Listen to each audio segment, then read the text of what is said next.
Women in any shape or form were accustomed to obey Marjorie Albright's commands. The Reverend Stacy Matheny compared the late Mrs. Marjorie Albright to the virtuous woman of Proverbs, who rose while it was yet night, worked willingly with her hands, and ate not the bread of idleness. The original lady of the tribute was, of course, far richer in worldly goods than Mrs. Albright, whose clothing was not silk and purple, but in trait and toil and temper they were rare and similar examples of that noble breed of women the French call braves et travailleuses. I wished that some closer student of Aunt Marjorie could have taken over those final rites, whose formality would have annoyed the great lady as much as the lugubrious faces of her friends and neighbors.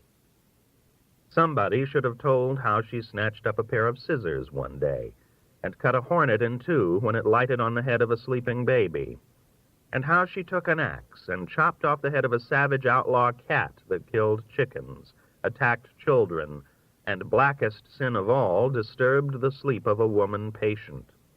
And about the time she whipped off her calico blouse, put it over the eyes of a frightened horse, and led him out of a burning barn, while the menfolks at a safe distance laughed at her corset cover and cheered her courage.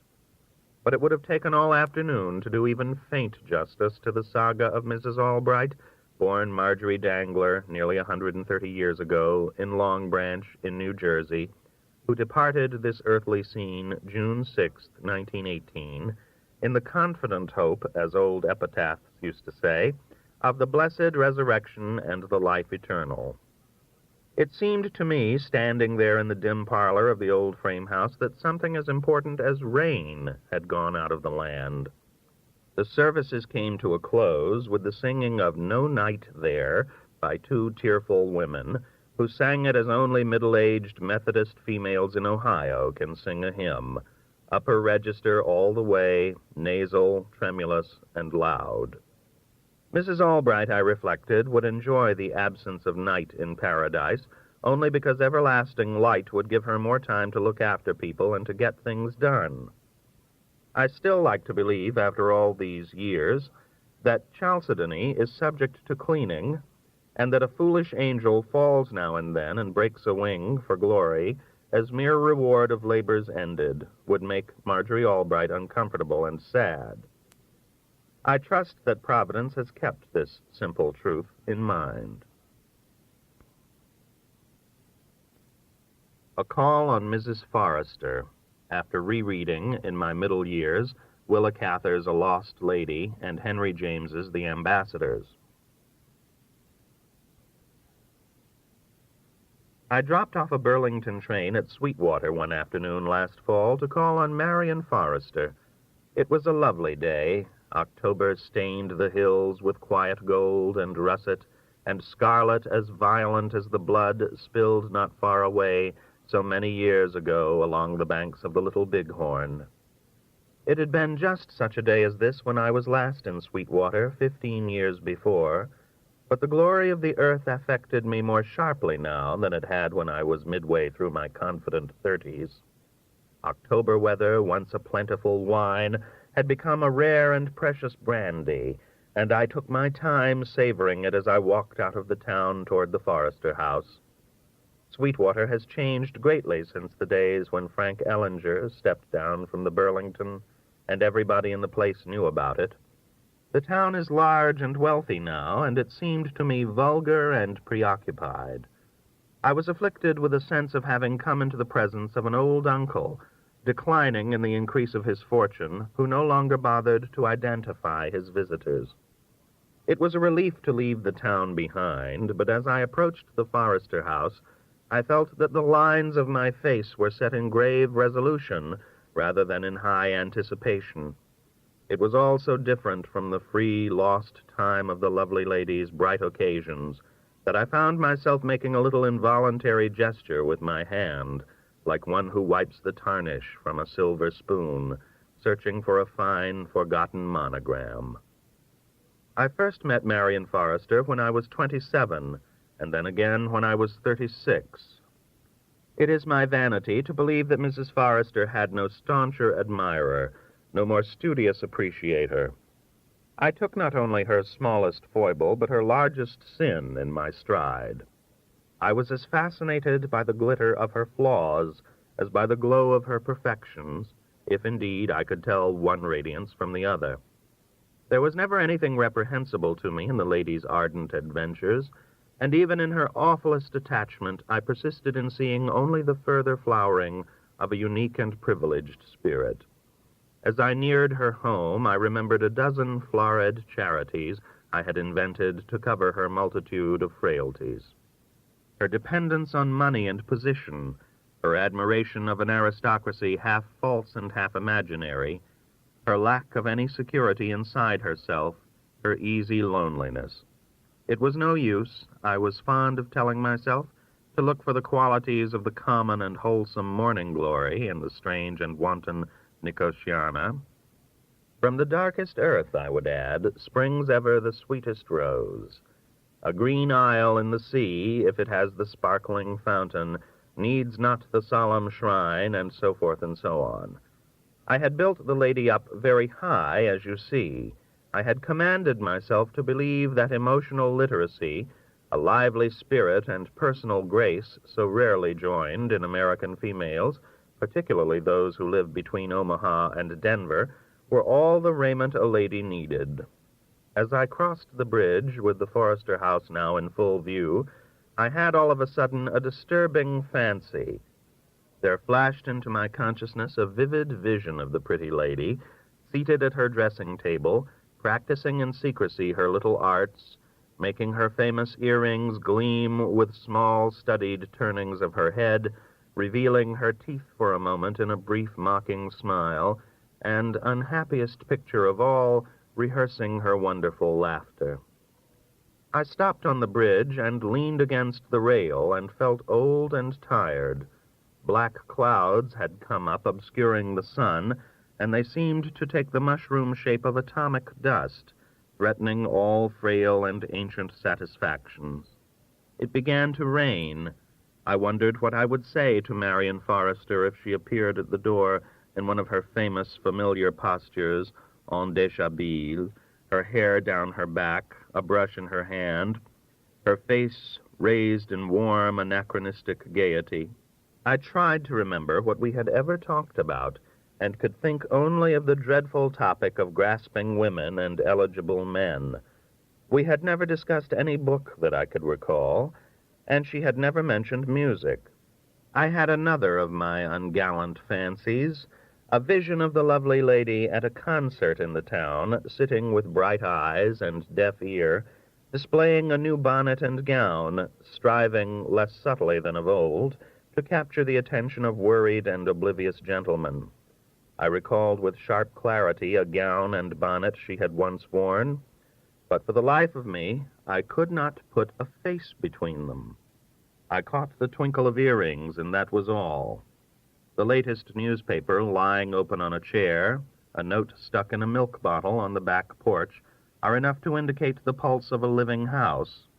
But there would not even be these faint signs of today and tomorrow in Marion Forrester's house, only the fibrillation of a yesterday that had died but would not stay dead.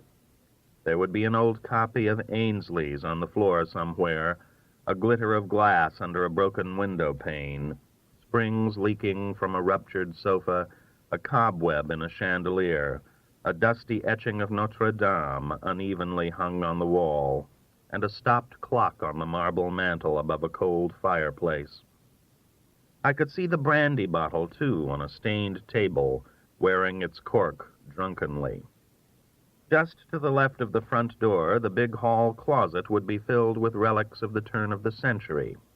The canes and guns of Captain Forrester, a crokinole board, a diavolo, a frivolous parasol, a collection of McKinley campaign buttons, a broken stereopticon, a table tennis net, a toppled stack of blue poker chips, and a scatter of playing cards, a wood-burning set, and one of those large white artificial Easter eggs you put to your eye, and, squinting into it, behold the light that never was in a frosty fairyland. There would be a crack in the crusty shell, and common daylight would violate the sanctuary of the yellowed and tottery angels. You could find in all the litter, as measuring sticks of calamity, nothing longer than an envelope firmly addressed in a gentleman's hand, a canceled check, a stern notice from the bank. The shade of one upstairs window was pulled all the way down, and it suddenly had the effect of making the house appear to wink, as if it were about to whisper out of the corner of its door some piece of scandal. If I went in, I might be embarrassed by the ungainly sounds of someone moving about upstairs after the lady had deceased, sounds that she would cover by riffling nervously through a dozen frilly seasons of her faded past, trying a little shrilly to place me among the beaux in some half-remembered ballroom. I was afraid, too, that I might encounter in some dim and dusty mirror a young man frowning disapproval of an older self come to make a judgment on a poor lady, not for her sake and salvation, but in some strange way for his own. And what if she brought out, in the ruins of her famous laughter, what was left of the old disdain, and fixed me shrewdly for what I was, a frightened penitent come to claim and take away and burn the old praises he had given her? I wouldn't succeed, of course, standing there in my unbecoming middle years, foolishly clutching reasons and arguments like a shopper's husband loaded down with bundles. She would gaily accuse me of being in love with another, and with the ghost of one of her poses of charming bewilderment, would claim a forfeit for my cruelty and insist that I sit down and have a brandy. I would have one or several, and in the face of my suspicions of the presence of a man upstairs, my surrender would compromise the delicacy of my original cool intentions, and the lost individual would be once again, as always in this house, myself. I wondered, standing there in the rain, how it would all come out. She would get the other lady's name out of me easily enough when the brandy began to ebb in the bottle, and being Marion Forrester, for whom jealousy was as simple as a reflex, she would be jealous of the imaginary relations of a man she could not place with a woman she had never heard of. I would then confess my love for Madame de Vionnet, the Lady of the Lilacs, of Gloriani's bright Sunday garden, of the stately house in the Boulevard Malesherbes, with its cool parlor and dark medallions. I would rise, no doubt, to the seedy grandiloquence of which I am capable when the cognac is flowing, and I could hear her pitiless comment. "One of those women who have something to give, for heaven's sake," she would say. "One of those women who save men, a female whose abandon might possibly tiptoe to the point of tousling her lover's hair, a woman who at the first alarm of a true embrace would telephone the gendarmes." "Stop it," I heard myself shout there in the rain. "I beg you to remember it was once said of Madame de Vionnet that when she touched a thing, the ugliness, God knows how, went out of it." How sweet, I could hear Mrs. Forrester go on. "And yet, according to you, she lost her lover, for all her charm, and to a snippet of an apple cheek from New England. Did the ugliness go out of that? And if it did, what did the poor lady do with all the prettiness?" As I stood there in the darkening afternoon, getting soaked, I realized sharply that in my fantasy I had actually been handing Marion Forrester stones to throw at the house in Paris, and the confusion in my viewpoint of the two ladies, if up to that moment I had had a viewpoint, overwhelmed me. I figured what would happen as the shadows deepened in the Forrester house, and we drank what was left of the brandy out of ordinary tumblers. The ballons of the great days would long since have been shattered. Banter would take on the sharp edge of wrangling, and in the end she would stand above me maintaining a reedy balance and denounce the Lady of the Lilacs in the flat terms she had overheard gentlemen use so long ago over their cigars and coffee in the library. I would set my glass down on the sticky arm of the chair and get up and stalk out into the hall. But though she had the last word, she would not let me have the last silence, the gesture in conclusion. She would follow me to the door. In her house, by an ancient rule, Marion Forrester always had the final moment, standing on the threshold, her face lifted, her eyes shining, her hand raised to wave goodbye, Yes, she would follow me to the door, and in the hall, I could see it so clearly I shivered there on the bridge, something wonderful would happen. With the faintest of smiles and the slightest of murmurs, I would bow to my hostess, open the door, and walk not out into the rain, but into that damn closet with its junk and clutter, smashing the Easter egg with my shoe, becoming tangled in the table tennis net, and holding in my hand, when I regained my balance, that comic parasol. Madame de Vionnet would ignore such a calamity. She would pretend not to see it on the ground that a hostess is blind, a convention that can leave a man sitting at table with an omelet in his lap, unable to mention it, forced to go on with the conversation. But Marian would laugh, the lost laugh of the bright occasions, of the day of her shameless passion in the snow, and it would light the house like candles, reducing the sounds upstairs in some miraculous way to what they really were, the innocent creaking of the old floorboards. "What's all this about saving men?" I would cry. "Look who's talking." And still holding the parasol, I would kiss her on the cheek, mumble something about coming back some day, and leave, this time, by the right door, finding as I went to rejoin myself at the bridge a poker chip in the cuff of my trousers. It seems like a long time ago, my call on Mrs. Forrester. I have never been back. I didn't even send her a valentine last February. But I did send a pretty book of impeccable verses to Madame de Vionnet, writing in the inscription something polite and nostalgic about ta voix dans le bois de Boulogne. I did this, I suppose, out of some obscure guilt sense. These things are never very clear to any man, if the truth were told. I think the mental process goes like this, though. Drinking brandy out of a water glass, in the amiable company of a lady who uses spirits for anodyne and not amenity, a timid gentleman promises his subconscious to make up for it later on by taking a single Malaga before déjeuner à midi with a fastidious lady, toying with aspic, discussing Thornton Wilder, praising the silver point in the hall on the way out, and going home to lie down exhausted but somehow purified. I will carry lilacs one of these summers to the house on the Boulevard Malesherbes, and take Madame de Vionnet to a matinee of Louise, have a white port with her at one of the little terraces at the quietest corner of the Parc Monceau, and drop her at the door well before the bold moon has begun to wink at the modest twilight. Since, in the best Henry James tradition, I will get nothing out of this for myself, it ought to make up for something. I could do worse than spend my last summers serenely sipping wine, clopping around town, listening to good music, kissing a lady's hand at her door, going to bed early and getting a good night's sleep.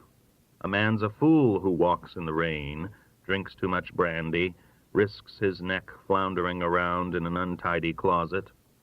Besides, if you miss the 6:15, the eastbound Burlington, that has a rendezvous with dusk in Sweetwater every day except Sundays and holidays, you have to wait till midnight for the next train east.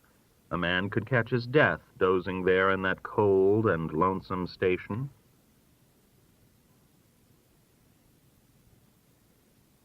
There's no place like home. If you are thinking about going abroad and want to preserve your ardor for traveling, don't pore over a little book called Collins' Pocket Interpreter's France, which I picked up in London. Written especially to instruct the English how to speak French in the train, the hotel, the quandary, the dilemma, etc., it is, of course, equally useful, I might also say equally depressing, to Americans. I have come across a number of these helps for travelers, but none that has the heavy impact, the dark cumulative power of Collins. A writer in a London magazine, not so many years ago, mentions a phrase book got out in the era of Imperial Russia, which contained this one magnificent line, "Oh dear, our postilion has been struck by lightning." But that fantastic piece of disaster, while charming and provocative, though I dare say quite rare even in the days of the Tsars, is to Mr. Collins' modern workaday disasters as Fragonard is to George Bellows, or Sarah Orne Jewett to William Faulkner. Let us turn the pages of this appalling little volume. Each page has a list of English expressions, one under the other, which gives them the form of verse. The French translations are run alongside. Thus, on the first page, under the port of arrival, we begin quietly enough with, "Porter, here is my baggage. Porteur, voici mes bagages." From then on, disaster follows fast and follows faster, until in the end, as you shall see, all hell breaks loose. The volume contains 3 times as many expressions to use when one is in trouble as when everything is going all right. This, my own experience has shown, is about the right ratio, but God spare me from some of the difficulties for which the traveler is prepared in Mr. Collins' melancholy narrative poem. I am going to leave out the French translations because, for one thing, people who get involved in the messes and tangles we are coming to invariably forget their French and scream in English anyway. Furthermore, the French would interrupt the fine, free flow of the English and spoil what amounts to a dramatic tragedy of an overwhelming and original kind. The phrases, as I have said, run on one under the other, but herein I shall have to run them one after the other. You can copy them down the other way if you want to. Trouble really starts in the canto called In the Customs Shed. Here we have, "I cannot open my case. I have lost my keys. Help me to close this case. I did not know that I had to pay. I don't want to pay so much. I cannot find my porter. Have you seen Porter 153? That last query is a little masterstroke of writing, I think, for in those few words we have a graphic picture of a tourist lost in a jumble of thousands of bags and scores of customs men, looking frantically for one of at least 153 porters.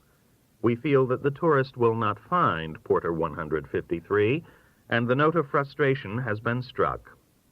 Our tourist, accompanied by his wife, I like to think, finally gets on the train for Paris, having lost his keys and not having found his porter, and it comes time presently to go to the dining car, although he probably has no appetite, for the customs men, of course, have had to break open that one suitcase.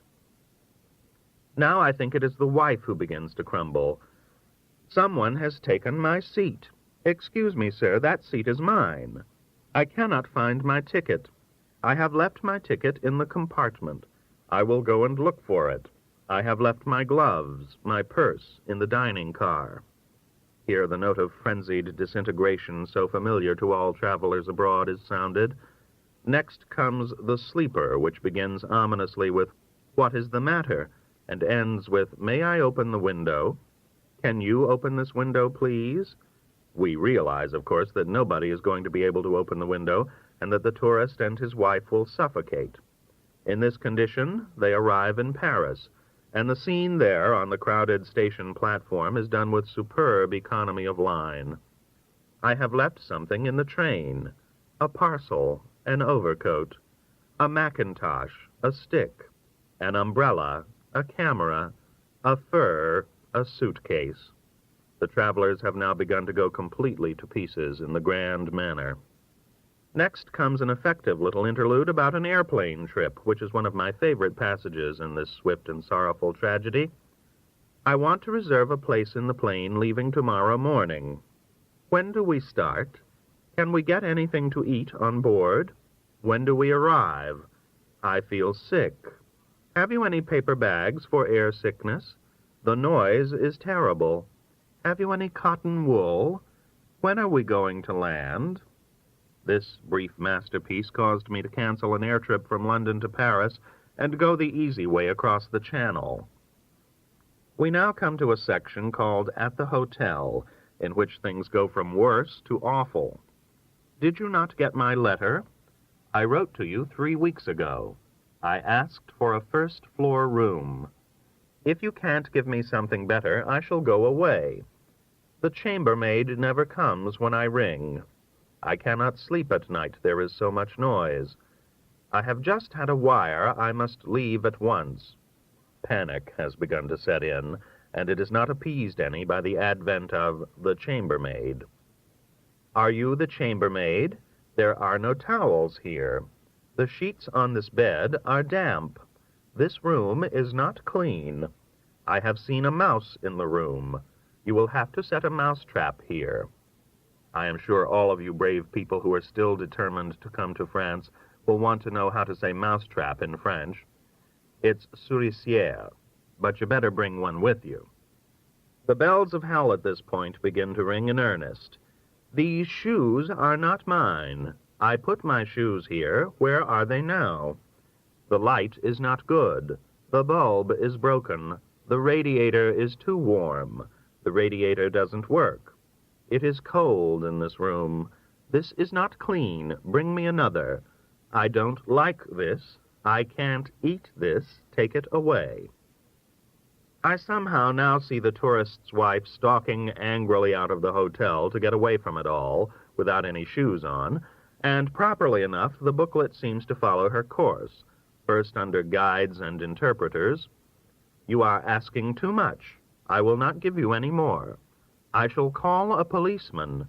He can settle this affair. Then, under inquiring the way, I am lost. I am looking for blank. Someone robbed me. That man robbed me. That man is following me everywhere.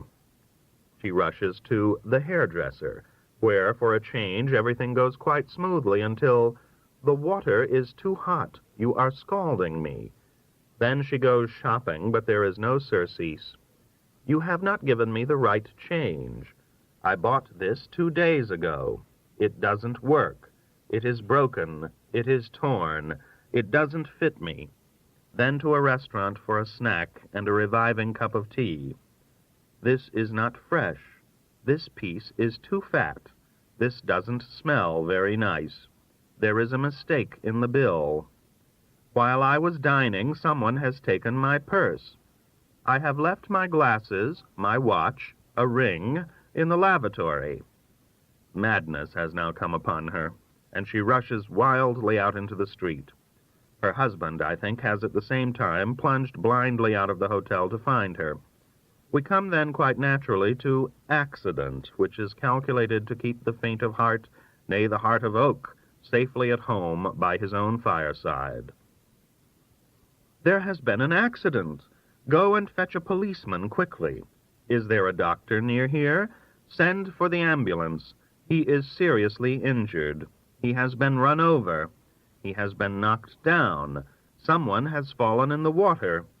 The ankle, the arm, the back, a bone, the face, the finger, the foot, the head, the knee, the leg, the neck, the nose, the wrist, the shoulder.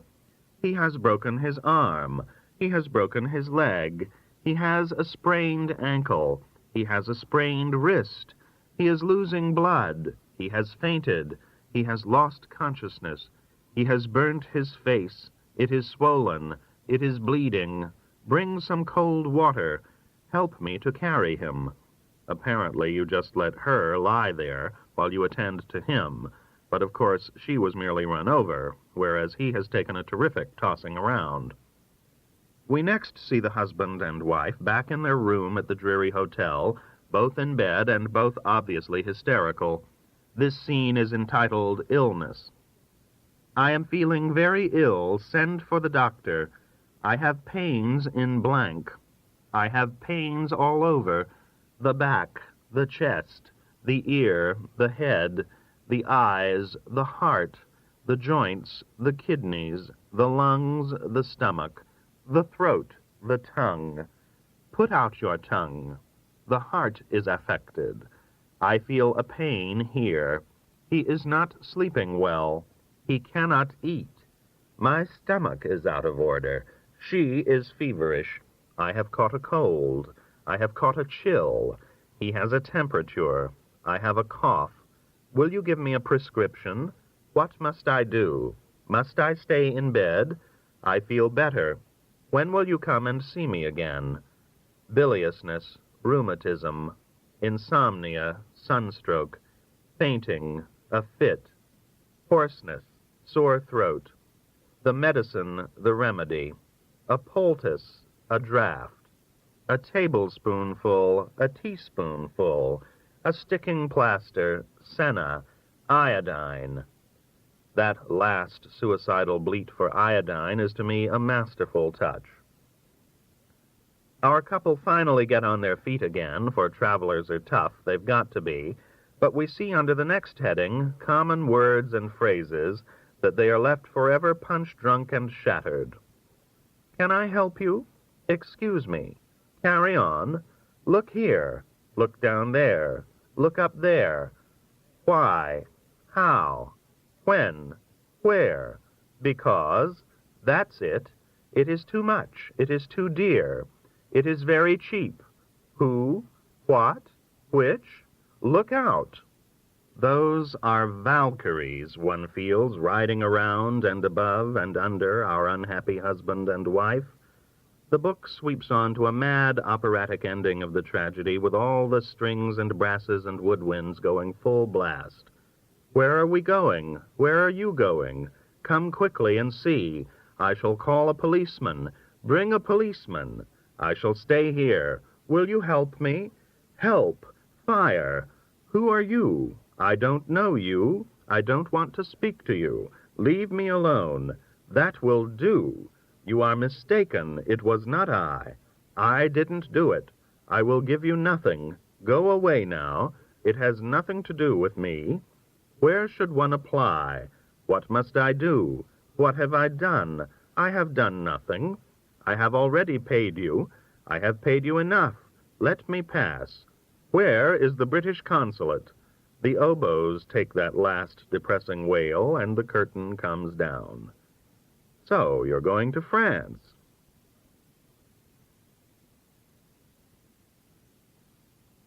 Do you want to make something out of it? Or, if you put an O on understow, you'll ruin my thunderstorm. I'm probably not the oldest word game player in the country, and I know I'm not the ablest. But my friends will all testify that I'm the doggedest. We'll come back to the word doggedest later on. I sometimes keep on playing the game all by myself after it is over and I have gone to bed. On a recent night tossing and spelling, I spent 2 hours hunting for another word besides flocks that has HLO in it. I finally found 7. Matchlock, decathlon, pentathlon, hydrochloric, chlorine, chloroform, and month-long. There are more than a dozen others, beginning with PHLO, but I had to look them up in the dictionary the next morning, and that doesn't count. By the game, I mean super ghosts, as some of us call it, a difficult variation of the familiar parlor game known as Ghosts. In Ghosts, as everyone knows, one of a group of sedentary players starts with a letter, and the spelling proceeds clockwise around the group until a player spells a word of more than 3 letters, thus becoming a third of a ghost or 2/3 or a whole ghost. The game goes on until everyone but the winner has been eliminated. Super Ghosts differs from the old game in one small, tricky, and often exacerbating respect. The rules allow a player to prefix a letter to the word in progress, thus increasing the flexibility of the indoor sport. If BUSINES comes to a player, he does not have to add the final S. He can put an N in front, and the player who has to add the E to unbusinesslike becomes part of a ghost. In a recent game in my league, a devious gentleman boldly stuck an N in front of sobsist, stoutly maintaining the validity of unsobsister-like, but it was shouted down. There is a lot of shouting in the game, especially when it is played late at night. Starting words in the middle and spelling them in both directions lifts the pallid pastime of ghosts out of the realm of children's parties and ladies' sewing circles, and makes it a game to test the mettle of the mature adult mind. As long ago as 1930, aficionados began to appear in New York parlors, and then the game waned to be revived in my circle last year.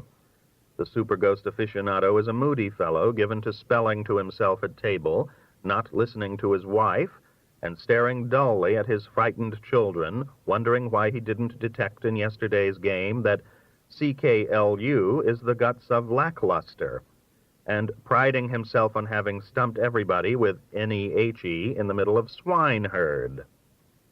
In this last case, bonehead would have done, since we allow slang if it is in the dictionary, but Stonehenge is out because we don't allow proper nouns. All compound and hyphenated words are privileged, even jack-o'-lantern and love and a mist, but the speller must indicate where a hyphen occurs. Many people who don't like word games and just want to sit around and drink and talk hate super ghosts and wish it were in hell with knock knock who's there. The game is also tough on bad spellers, poor visualizers, mediocre concentrators, ladies and gentlemen of small vocabulary, and those who are, to use a word presently popular with the younger drinking set, clobbered. I remember the night a bad speller, female, put an M on A-L-E, thinking, as she later confessed, that salamander is spelled with 2 E's. The next player could have gone to A-L-E-M-B. The word alembic turns up a lot, but he made it A-L-E-M-A and was promptly challenged. You can challenge a player if you think he is bluffing. What the challenged player had in mind was stalemate. The man who had challenged him got sore because he hadn't thought of stalemate and went home. More than one game has ended in hard feelings, but I have never seen players come to blows or friendships actually broken. I said we would get back to doggedist, and here we are. This word, if it is a word, caused a lot of trouble during one game, when a lady found O-G-G-E-D in her lap, refused to be bogged, dogged, fogged, jogged, or logged, and added an E. She was challenged and lost, since Webster's Unabridged Dictionary is accepted as the final judge and authority, and while it gives doggedly and doggedness, it doesn't give doggedist. She could also have got out of O-G-G-E-D with an R in front, for frogged is a good word, and also what might be called a lady's word, but she stuck doggedly to doggedist. Then there was the evening a dangerous and exasperating player named Bert Mitchell challenged somebody's dogger. The challenged man had doggerel in mind, of course, but Mitchell said in his irritating voice, "You have spelled a word. Dogger is a word." And he flipped through the unabridged dictionary, which he reads for pleasure and always has on his lap during a game. Dogger is indeed a word, and quite a word. Look it up yourself. When I looked up dogger the other day, I decided to have a look at dog, a word practically nobody ever looks up, because everybody is smugly confident that he knows what a dog is. Here, for your amazement, are some dogs other than the carnivorous mammal. The hammer in a gun lock. Any of various devices, usually of simple design, for holding, gripping, or fastening something.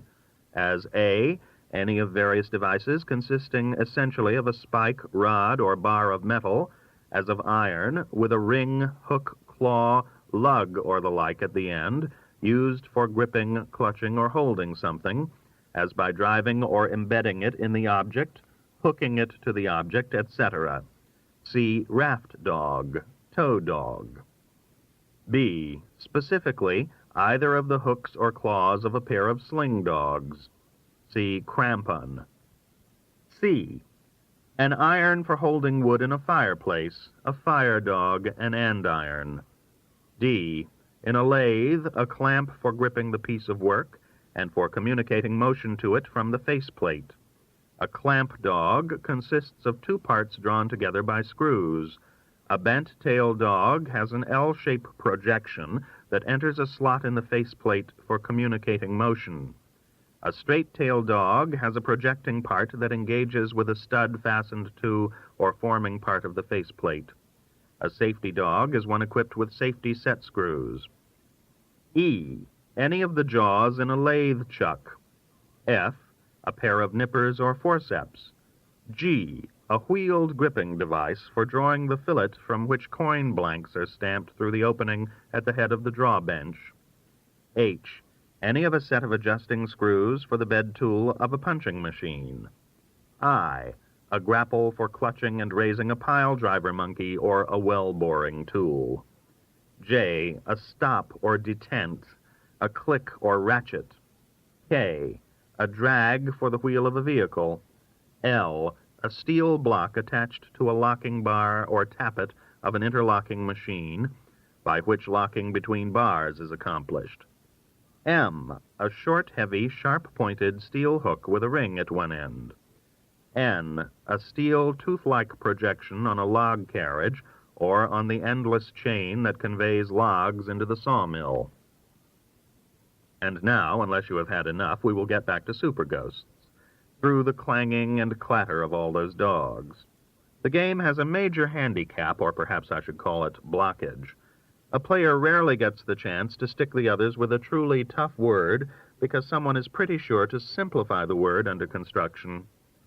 Mitchell tells me that he always hopes he can get around to UG-UG or ACH-ACH on his way to plug ugly and stomach ache.